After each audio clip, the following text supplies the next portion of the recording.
Hello student, welcome back to CNJ Viva. Let's decode the science of living. This is your educator Sugan Sharma. So आज के video में हम बात करने वाले हैं अबाउट द इकोलॉजिकल नीश, जिसको हम स्टडी कर चुके हैं. This is the part 3 lecture.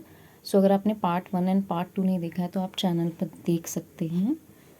सो इसमें हम बात करेंगे थ्रू एग्जाम्पल्स. हम एग्जाम्पल्स की हेल्प से या हम बोले तो केस स्टडी की हेल्प से हम समझेंगे कि किस तरह से फंडामेंटल नीश और रियलाइज नीश रिलेट करते हैं आपस में.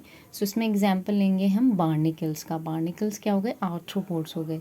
ये जनरली कहाँ मिलते हैं? ये इंटरटाइडल रॉक्स पे मिलते हैं. जो सीज एरिया होता है उसके पास जो रॉक्स होती है वहाँ पर मिलते हैं, या फिर समटाइम्स फिशेस के बैक पर भी मिलेंगे. सो बार्निकल की 2 स्पीशीज़ को लेकर स्टडी किया गया. 2 स्पीशीज़ ली गई. First one is बैलेनस.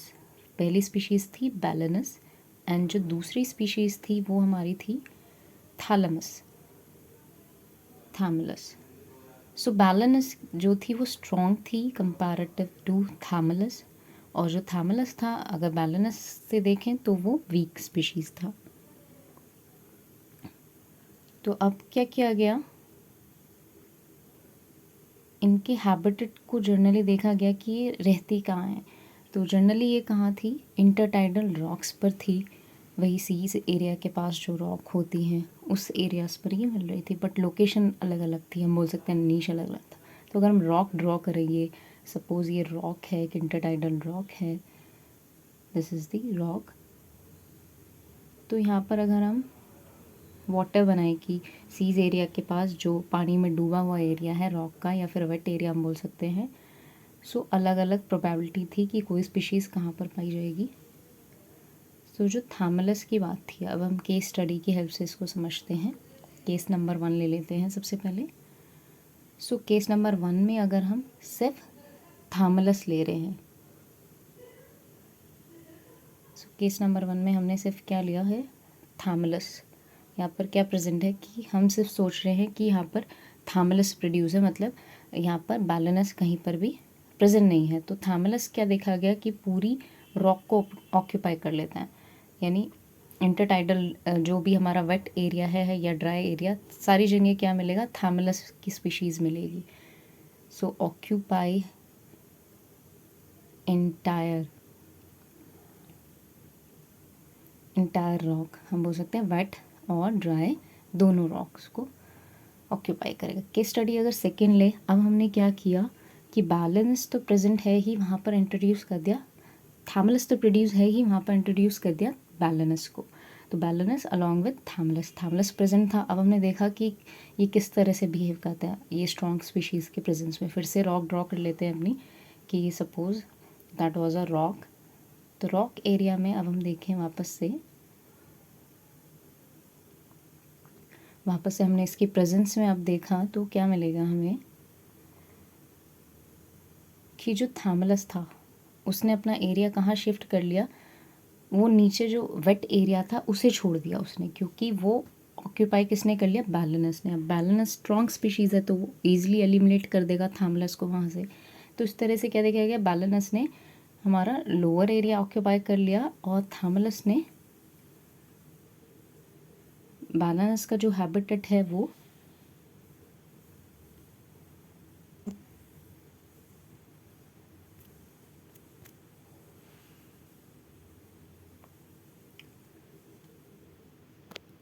और थैमलस का क्या है? हमारा ड्राई एरिया हो जाएगा और वो वेट रॉक में ऑक्यूपाई करेगा. सो कॉन्क्लूजन अगर हम इस चीज़ का निकालें, कॉन्क्लूजन क्या रहेगा कि जो फंडामेंटल नीश है थैमलस के लिए, क्योंकि थैमलस ने क्या कर लिया? अपना एरिया शिफ्ट कर लिया, तो फंडामेंटल नीश उसका ज़्यादा हो जाएगा रियलाइज नीश. क्योंकि अगर हम यहाँ पर देखें, ये हमने क्या ड्रॉ किया हुआ है यहाँ पर, इस कंडीशन में जो भी कंडीशन फॉलो होगी उसमें क्या हो जाएगा? फंडामेंटल नीश ग्रेटर देन रियलाइज नीश. क्योंकि ये इसका क्या हो गया? रियलाइज किसी दूसरी स्पीशीज़ के प्रेजेंस में कितना एरिया ऑक्यूपाई कर रहा है वो उसका नीश. और यहाँ पर क्या था? ये अकेला था, तो इसको हम बोल सकते हैं फंडामेंटल नीश की तरह सारे रिसोर्सेज को यूज़ कर रहा है, तो इसका फंडामेंटल नीश ज़्यादा हो जाएगा देन दियर रियलाइज नीश. सो ये चीज़ हम देख चुके हैं, जो ये हमने पहले भी पढ़ा था कि जर्नली यही सिचुएशन फॉलो होती है.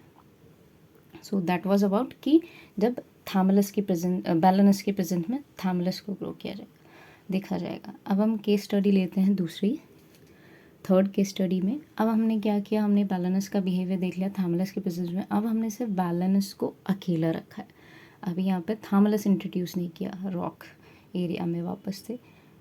तो तब क्या देखा गया कि बैलेनस की जो ऑक्यूपेंसी थी, जो उसका नीश था, वो वहीं तक लोकलाइज रहा, वो ऊपर वापस से ड्राई एरिया में आया ही नहीं। चाहे वहाँ पर कोई प्रेजेंट है या नहीं, उसका फेवरेबल एरिया, फेवरेबल जोन क्या है, यही रहा। तो हम बोल सकते हैं कि इसने क्या ऑक्यूपाई किया है, सिर्फ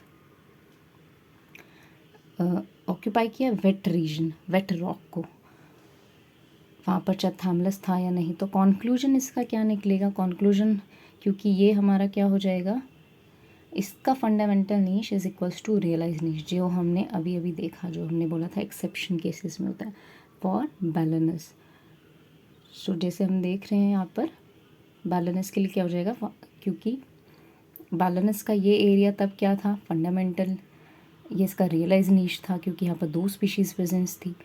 अब इसको जब अकेले ग्रो किया गया, तब भी ये क्या कर रहा है, सिर्फ उतने ही एरिया में है।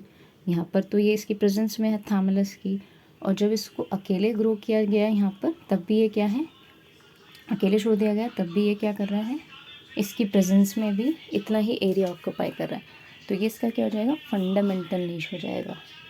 तो हम देख रहे हैं कि फंडामेंटल नीश इसका ज़्यादा नहीं हुआ, इज इक्वल्स टू रियलाइज नीश, ये वाली कंडीशन फॉलो हो रही है।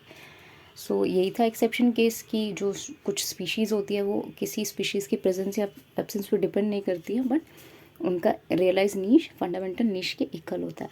Thank you so much for watching. If you like this video, hit the subscribe button and share with your friends. Thank you.